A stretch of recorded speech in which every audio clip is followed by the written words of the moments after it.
Chapter 10. The Secret Paper. When Charles Darnay was led before the tribunal the next morning, Dr. Manette, Lucy, and Mr. Lorry were all there. The love in Lucy's eyes, as she looked at her husband, warmed Darnay's heart. It had the same effect on Sidney Carton, though no one saw him standing at the back of the room. It was the same tribunal who had let Darnay go free on the day before. But revolution laws were not as powerful as the anger of the people. The president of the tribunal asked, "Who has accused Charles Evrémonde again?" "Three voices," he was told. "He is accused by Ernest Defarge, by Teresa Defarge, his wife, and by Alexandre Manette, doctor." There was a great noise in the room when Dr. Manette's name was heard. When the shouting stopped, Dr. Manette stood, pale and trembling. "President, this cannot be true. You know that the man who is accused, Charles Darnay, is my daughter's husband. My daughter, and those who are dear to her, are far more important to me than my life. Where is the liar who says that I accuse my daughter's husband?" "Citizen Manette," said the president, "be calm. Nothing can be more important to a good citizen than the freedom of France." Defarge came forward to answer questions. He told how he had been at the Bastille at the beginning of the Revolution, when that hated prison had been taken by the citizens. "I knew that Dr. Manette had been kept in a room known as 105 North Tower. It was the only name he had when he came to me in 1775. I went to the room, and hidden in a hole, I found a written paper. It is in Dr. Manette's writing." "Read it to us," said the president. And the crowd fell silent and listened. "I, Alexandre Manette, write this in the Bastille in 1767. I have been here for 10 long years, and I write this in my secret moments when I can. One evening, in December 1757, I was walking by the River Seine, and a coach stopped beside me. 2 men got out, and one asked me if I was Dr. Manette. When I replied that I was, they asked me to go with them, and made it clear that I could not refuse. The coach left Paris and stopped at a lonely house. I could hear cries coming from a room upstairs. When I went in, I saw a young woman lying on a bed. She was young and very beautiful. She was also very ill. She kept crying out, 'My husband, my father, and my brother.' Then she listened for a moment and began once again, 'My husband, my father, and my brother.' I gave the girl something to make her calmer, but her feverish screams continued. Then I turned to question the 2 men. They were clearly brothers, and their clothes and voices suggested that they were noblemen, but they took care to prevent me from learning their name. Before I could speak, the older brother said carelessly, 'There is another patient. in a different room, they showed me a boy of about 17. There was a sword wound in his chest, and I could see at once that he was dying. "How did this happen?" I asked.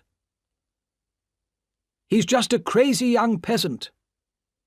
He came here shouting about revenge, and made my brother fight him." The older brother's voice was cold and hard. He seemed to think the boy was less important than a horse or a dog. The boy's eyes looked at me.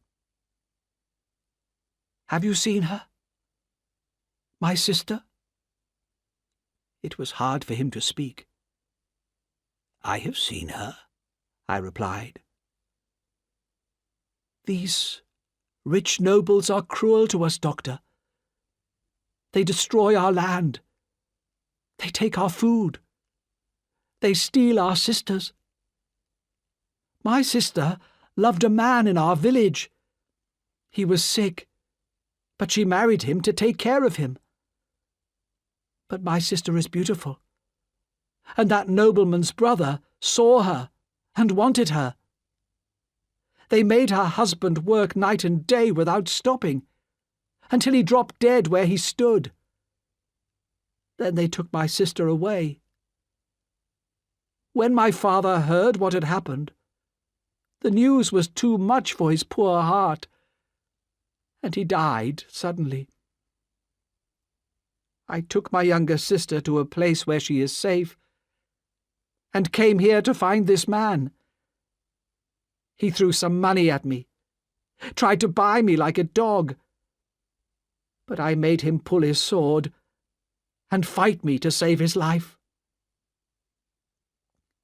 The boy's life was going fast, but he cried, "Lift me, Doctor." He turned his face towards the older brother. "Marquis," he said loudly, "I call for you and your brother and all your family, now and in the future, to pay for what you have done." Then he fell back, dead. The young woman's fever continued, but I could not save her. She lived for several more days, and once the Marquis said to me, "How long these peasants take to die." When she was dead, the brothers warned me to keep silent.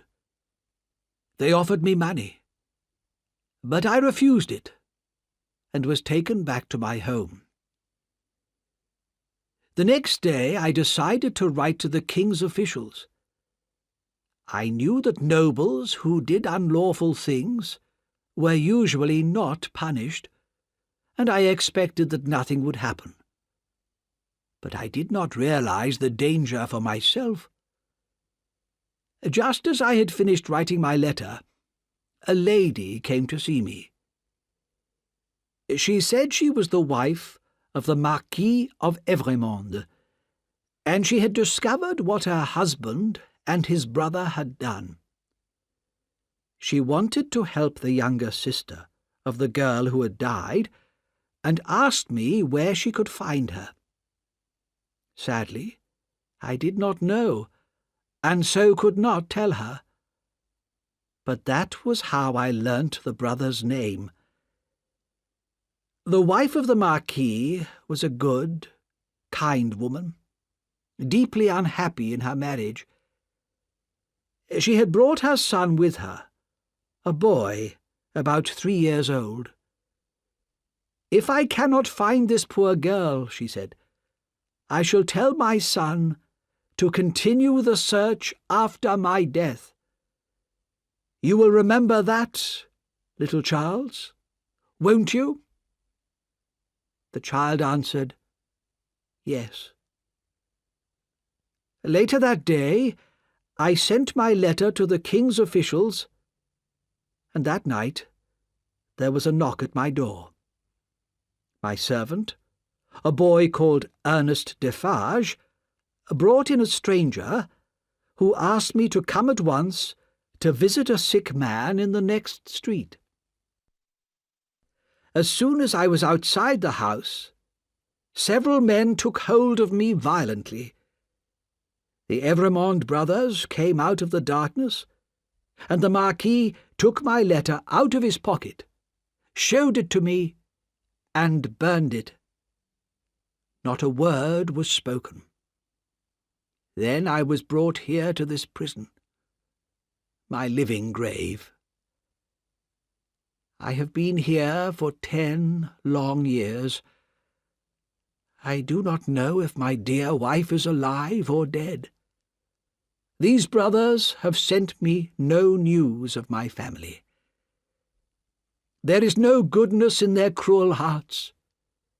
I, Alexandre Manette, in my pain and sadness, I condemn them in the face of God.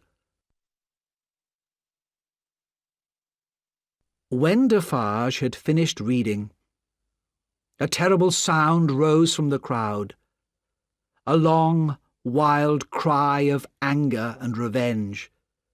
Death for the hated Marquis of Evremond, enemy of the people. The trial was over, and in less than 24 hours, Charles Darnay would go to the guillotine.